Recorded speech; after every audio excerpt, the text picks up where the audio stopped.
ഇവിടെ ഇതാ വിന്ററൊക്കെ കഴിഞ്ഞ് സമ്മറിലേക്ക് കടക്കുകയാണ്. സമ്മർ സീസൺ എത്തിക്കഴിഞ്ഞാൽ ഭയങ്കര ചൂടാണല്ലേ, അത് നമുക്ക് അനുഭവിച്ചറിയാനല്ലേ പറ്റൂ. പക്ഷേ ഇത് വിഷ്വലി കാണാൻ പറ്റുന്നത് നമ്മുടെ ചെടികളിലേക്ക് നോക്കുമ്പോഴാണ്. പല ഇലകൾ കരിഞ്ഞും അതേപോലെ പൂക്കൾ വാടിയും ചെടികൾ മൊത്തത്തോടെ വാടിയൊക്കെ നിൽക്കുന്നത് കാണുമ്പോഴാണ് ശരിക്കും സമ്മർ ഇങ്ങ് എത്തി എന്നുള്ളത് നമുക്ക് മനസ്സിലാവുന്നത്. എൻ്റെ കയ്യിൽ കുറേ ചെടികൾ ഉണ്ടായിരുന്നെങ്കിലും ഇവിടെ ഷെയ്ഡ് കെട്ടിക്കൊടുത്തതിന് ശേഷമാണ് കേട്ടോ ബാക്കിയുള്ള ചെടികളൊക്കെ വന്നത്. അതുകൊണ്ട് തന്നെ ചെടികളൊന്നും ഈ സമ്മറിലും വാടിപ്പോവില്ല എന്നുള്ളൊരു ആത്മവിശ്വാസത്തിലൊക്കെ നിൽക്കുകയായിരുന്നു കേട്ടോ. പക്ഷേ ഇപ്പം തന്നെ ചില ചെടികളൊക്കെ ഇങ്ങനെ വാടി തുടങ്ങിയിട്ടുണ്ട്. കൂടുതലും സൺലൈറ്റ് നല്ലപോലെ തട്ടുന്ന ഭാഗത്തെ ചെടികൾക്കാണ് കേട്ടോ പ്രശ്നം പറ്റിയിട്ടുള്ളത്. നമ്മൾ അകത്തോട്ട് വെച്ച ചെടികളൊക്കെ ഇപ്പോഴും ഒരുവിധം കുഴപ്പമില്ലാതെ നല്ല രീതിയിൽ നിൽക്കുന്നുണ്ട്. അതേപോലെ കൂടുതൽ പ്രശ്നം പറ്റിയിട്ടുള്ളത് നമ്മൾ പുതുതായി നട്ട ചെടികൾക്കാണ് കേട്ടോ. 10 മണി ചെടിയൊക്കെ നട്ടിട്ടുണ്ടായിരുന്നു, അതിൽ 1-2 ഒക്കെ വാടിപ്പോയിട്ടുണ്ട്. അതേപോലെ തന്നെ വിങ്കാ റോസും 1-2 പിടിച്ചു കിട്ടിയിട്ടില്ല, ബാക്കിയൊക്കെ ഇങ്ങനെ നിൽക്കുന്നുണ്ട്. നമ്മൾ മുമ്പേ നട്ടിട്ടുള്ള വിങ്കാ റോസുകൾക്കാണ് ഏറ്റവും കൂടുതൽ പ്രശ്നം പറ്റിയിട്ടുള്ളത് എന്ന് വേണം പറയാനായിട്ട്.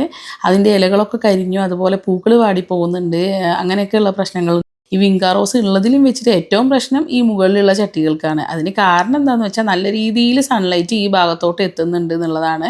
നമ്മൾ 2 നേരം നനച്ചു കൊടുത്തിട്ടുള്ള ഒരു അവസ്ഥയാണ് കേട്ടോ ഇത്. ഇനി അങ്ങോട്ട് എന്താവുമെന്നൊന്നും അറിഞ്ഞൂടാ. എന്തായാലും പറ്റുന്ന പോലെ നമുക്ക് പ്രൊട്ടക്ട് ചെയ്ത് വെക്കാം. പിന്നെ നമ്മൾ മണ്ണിൽ നട്ടിട്ടുണ്ടായിരുന്ന ചെടികളിലും ഈ പറഞ്ഞ പോലെ പുതുതായി നട്ട വിങ്കാ റോസ് ഒന്നും അധികം ഒന്നും പിടിച്ചില്ല കേട്ടോ. കുറേയൊക്കെ പോയി, 1-2 ഒക്കെ ഉണ്ടായിട്ടുള്ളൂ. ബാക്കിയുള്ളതൊക്കെ നല്ല രീതിയിൽ അങ്ങനെ നിൽക്കുന്നുണ്ട്.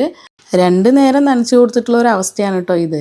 ഇനി ചൂട് കൂടി വരികയാണ്. ആരൊക്കെ സർവൈവ് ചെയ്യുന്നു നമുക്ക് നോക്കാലോ. അതനുസരിച്ച് വേണം അടുത്ത വർഷം ചെടികൾ എവിടെയൊക്കെ വെക്കണം എന്നുള്ളത് പ്ലാൻ ചെയ്യാനായിട്ട്.